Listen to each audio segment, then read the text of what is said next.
At tayo ba, Brother Romel, may isang taon na doon? May isang taon na tayo po ay nagtuturo po sa kulungan po sa Batangas City Jail.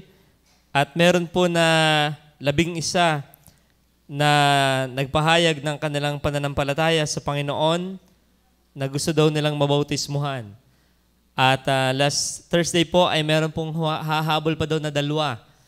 Ang baptism po doon would be, Lord willing, ay sa Thursday ng umaga, kung loloobin po ng Panginoon. So ito po yung kanilang mga patotoo. At basahin ko po ng... So ito po ay si Zamboy Punzalan. Ako po si Zamboy Punzalan, taga Cavite. Napunta po ako sa lugar na ito dahil sa maling pamumuhay ko noon. Kaya ko naman po magtrabaho ng legal, pero mas pinili ko po ang illegal dahil madali po ang pera. Nabibili ko ang mga gusto ko, nagagawa ko halos lahat ng magustuhan ko. Bulag ako sa katotohanang mali ang buhay na pinili ko dahil masaya ako sa kalayawang nararanasan ko. Alam ko naman na merong Diyos. Alam ko lang pero hindi ko siya kilala. June 13, 2022, nang mahuli ako sa lugar na ito, malayo sa pamilya ko, malayo sa makakilala ko, sa kulungang ito naramdaman kong mag-isa lang ako. Pero di nagtagal, inabot ako ng Panginoon. Siya pala na nagliligtas sa akin at gumawa ng paraan para makilala ko siya. Ang Panginoong Diyos na kasama ko sa bawat sandali ng aking bagong buhay, siya ang unang nagmahal sa akin. Kaya hanggang ngayon ay buhay pa rin ako dahil hindi niya hinayaan ako'y mapahamak at mamatay dahil sa mali kong pamumuhay noon. Patuloy nawa akong pagharian ng Diyos. Ako po ay tunay na mahina at kung wala ka, Panginoong Jesus, ako ay walang magagawang anuman. Ituro po ninyo sa akin ang daan tungo sa kaligtasan. Hanguin po ninyo ako sa paggawa ng masama.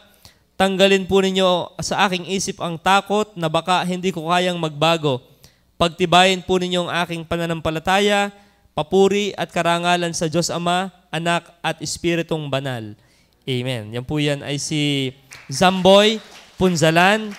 Siya po ay malapit na pong makalaya. At siya po ay, Lord willing, ay makarating sana dito bago siya magpunta ng Cavite. Isa pa po ay si Romeo Sarmiento. Ang buhay ko noon ay masalimuot dahil sa aking buhay ay hindi ko alam kung saan ako pupunta. Napasama ako sa mga taong pariwara ang buhay. Simula nang makilala ko si Jeso Kristo, ang Panginoon natin, at napasama ako sa mga aktibidades niya. Makikiisa ako sa bawat gusto niya at ipalalaganap ko ang kanyang salita.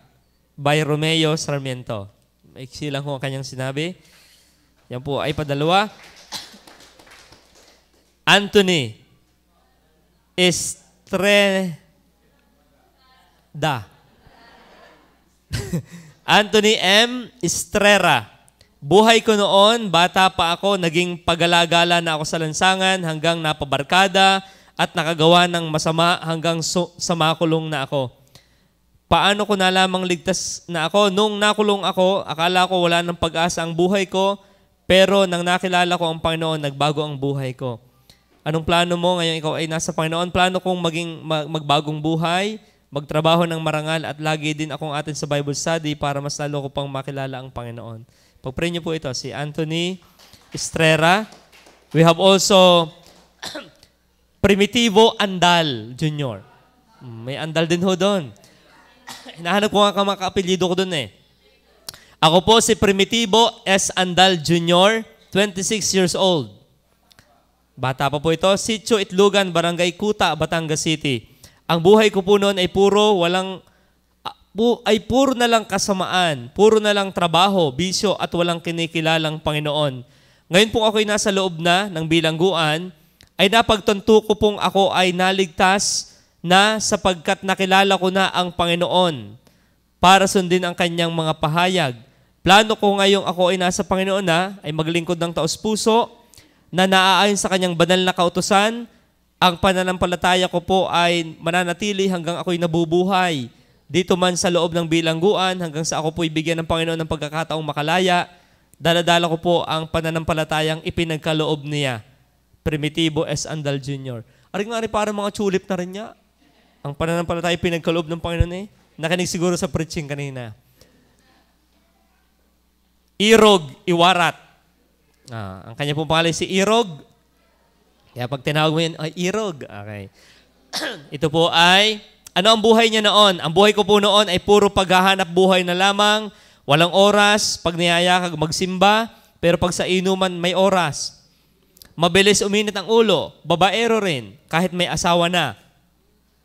Paano mo nalamang ligtas ka na? Nalaman kong ligtas na po ako dahil nagsisi na ako sa lahat ng aking kasalanan at tinanggap ko si Jesus, Panginoong Jesus sa buhay ko at isinuko ko na sa Kanya ang lahat. Anong plano mo ngayon ikaw ay nasa Panginoon? Ang plano ko ay sumunod sa lahat ng Kanyang ipinag-uutos, maglingkod at sumamba sa Kanya, isabuhay ang Kanyang mga salita. Si Irog Iwarat. Pag-pray niyo po yan, si Irog. Then, Rodrigo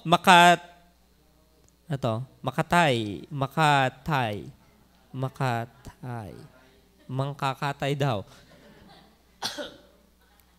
Okay naman po, buhay niya noon. Kasi ang tanong ho namin dyan, anong buhay mo noon? Paano ka naligtas? Anong buhay mo? Ngayon ikiligtas na.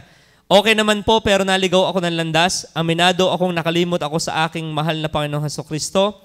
Kung hindi pa ako muling nakabalik sa lugar na ito, sa kulungan, ay hindi ko pa makikilala ang Diyos. Ngayon ay unti-unti kong nakikilala ang Panginoong Hesukristo. Tunay ngang masarap mabuhay pag ang Panginoong Hesukristo ang iyong gabay. Malaki ng aking pananampalataya sa ating Panginoong Hesukristo. Plano ko ngayong ako'y nasa Panginoong Hesukristo, patuloy akong maglingkod sa Kanya at maniwala sa Kanya. At gusto ko rin ako'y maging halimbawa sa kapwa PDL, kung paan, PDL ay Person Deprived of Liberty, term po yun sa mga prisoner. Sa kapwa PDL, kung paano ako binago ng ating mahal na Panginoong Hesukristo. Masayang maglingkod sa Panginoon. Rodrigo Makatakay. Yan. Kung ano man ho ito. Makatakas. Nakakatuwa ho ang mga patotoo ng mga ito. And then, Zaldi Arkenya. Siya po isang badyaw. Ang buhay ko noon ay magnakaw at iba pang masamang gawain. Dito ko siya nakilala sa bilangguan. Dito ko rin nalaman na mahalaga pala ang Panginoong Diyos. Nagsisi ako sa aking mga kamalian sa buhay dahil napalayo ako sa aking mga anak at magulang. Ang plano ko ay magbagong buhay na kasama ang Panginoong Jesus at hindi na gagawin ang dating gawain. Yan po ay si Zaldi Arkenya. So pag-pray niyo po ito. Lindel Camagon. Akala ko yung... The please na eh. Buhay ko noon. Simple lang ang pamumuhay ko. Dati, walang gulo. Nasunod ako sa mga magulang ko. Tinutulungan ko mga magulang ko sa paghanap buhay sa amin. Katulad ng pag-alaga ng baboy, manok at baka. Hanggang sa nakahanap ako ng trabaho para sa sarili ko. Magtrabaho bilang pipe-fitter sa AGNP. Kuya Ambet. Tapos nagtrabaho din ako sa ibang bansa sa Abu Dhabi bilang pipe-fitter. Pag-uwi ko, nakilala ko ang aking GF na si Mia. Nagkaanak kami ng isa, pangalan niya si Zaira Lian. Hanggang ngayon ay nagsasama pa kami, kaso di pa kami kasal. Hanggang napabarkada ako at ito nangyari. Nakulong ako. Naisip ko, kung di pa ako nakulong, hindi pa ako maliligtas. Dahil nung nakulong ako, nakilala ko ang Panginoong Jesus. Sino to? Si Lindel? Galaw to? Si Lindel. At ito siguro ang ibinigay ng Panginoon para lalo ko siyang makilala at mahalin ng lubusan. Ang plano ko, ngayong nasa Panginoon na ako, ay maging mabuti sa mga magulang ko at asawa ko at anak at lalong-lalo na sa Panginoong Jesus. Gusto ko maglingkod sa Kanya sa abot ng aking makakaya. Pag-pray niyo po ito, si Lindel Camagon. Ito po puro mga lalaki. Lord willing po ay pag narinig niyo po yung atin dyan, yung mga babae naman ang papasukin po ng mga workers nating mga babae. Okay, ito po. Number 9. Ronel Maderazo. Kaanak ni Gara, Maderazo. Ronel Maderazo, ang buhay ko, nung una ako'y nasa laya, mataas ang tingin ko sa aking sarili. Palainom, babaero, at mapagtanim ng galit. Paano ka naligtas? Dito ko nakilala ang Panginoon doon sa loob At dito rin niya ako utay-utay na binago. Dito ako nagsimulang tumawag sa kanya. Dito ko rin nalaman na mahal niya ako, sapagkat dinidinig niya ang bawat dalangin ko. Tinanggap ko siya dito sa aking puso bilang aking Panginoon at tagapagligtas. Ang aking plano ay patibayan ang aking relasyon sa kanya ng ating Panginoon. Wala akong ibang tatawagin kundi Panginoong tagapagligtas. Amen. So si Brother Ronel Maderazo.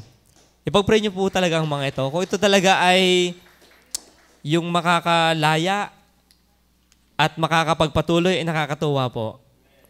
Second to the last, si Brother Julius Prudenciado. Ito ho yung nagagawa ng painting sa room ni Romel. Meron hong painting ito sa room. Ang gagaling ho nito mga ito sa crafts, sa mga arts. Kung kayo may papasok lang namin doon at hindi muna kayo lalabas, makikita yung gaganda ng kanilang ginagawa.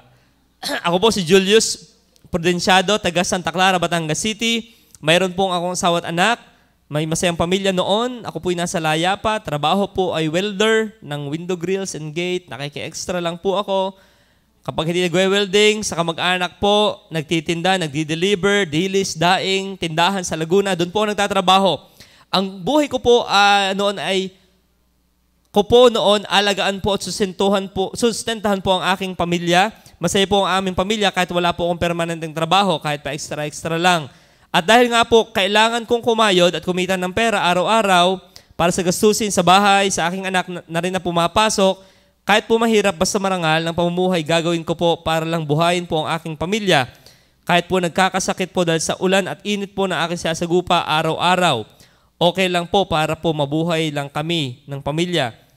Ang malaki pong pagkukulang sa Panginoon, hindi po kami nakapaglilingkod sa Kanya. Dapat po pala, naglilingkod din po pala kami ng aking pamilya sa Panginoon. Salamat po at sa matyagang pagbasa po ng akin pong buhay noon. Dagdag ko na rin po, pagko-computer araw-araw na siyang umuubos po ng oras ko, na dapat nasa Panginoon po, naglilingkod kami ng aking pamilya. Salamat po. Paano ko nalaman ako'y ligtas na? Dahil tinanggap ko siya bilang aking Panginoon at sariling tagapagligtas, ang Panginoong Hesukristo na ating sariling tagapagligtas. Ano ang plano mo ngayong ikaw ay nasa Panginoon? Ang maglingkod po sa Panginoon habang buhay kasama ng aking pamilya. Makahikayat na rin po sa mga taong naliligaw ng landas na maglingkod na rin po sila sa mahal na Panginoon. At isasama ko na rin po ang aking mga kapatid, kamag-anakan sa paglilingkod at kaibigan po sa abot po ng aking makakaya para po hindi na rin po sila mamuhay na makasanlibutan. Salamat po sa pagbasa ng sulat ko po, si Julius Prudenciado. Yan, ito po ay napaka-talented din, na magaling kumanta, naawit din po siya sa Panginoon. At ang huli po, ito po ang pinaka-naglilid natin doon. Ito po ay si Brother Tirso, Tito. Ang kanyang apelido ay Tito. Ang kanyang pangalan ay si Tirso. Ito ho'y mukhang magpapastor, tingko. Ang buhay ko noon, ako po noon ay nabubuhay sa kasalanan, puro paglabag sa utos ng Diyos ang aking ginagawa tulad ng pangangalunya, pandaraya sa kapwa. Sa madaling salita, puro katusuhan ang pamumuhay ko noon. Para sa akin noon, walang Diyos. Yun ang alam ko sa buhay ko noon. At masasabi kong kilala ko na siya ngayon, ang Diyos, ang Panginoon Jesus, dahil natutunan ko na ngayon na mabuhay sa ilalim ng kanyang biyaya. At alam kong iniligtas ako ng Panginoong Jesus mula sa kasalanan. Dahil sa puso't isip ko ngayon, ay namumuhi na ako sa mga kasalanan at ramdam ko na sa sarili kong wala akong panglasa sa mga kasalanan. Ang plano ko ngayon ay maglingkod ako sa Panginoon habang nabubuhay. Nakita ko rin po ang kahalagahan, ang salita ng Diyos na dapat ipangaral sa iba. Dahil napakaraming tao ngayon ay hindi pa nila naunawaan ang salita ng Diyos. Sana po ay loobin ng Panginoon at patuloy akong patnubayan. Salamat po sa Panginoon. Siya po ay si Brother Tirso Tito. Ayan. So sila po ay yung 11 na nagpahayag ng kanila pong pananampalataya, and by the authority ng ating pong pastor at ng iglesyang ito, ay sila po ay ibabaptize. Lord willing, wala lang maging hadlang, this coming Thursday po. Purihin po ang Panginoon.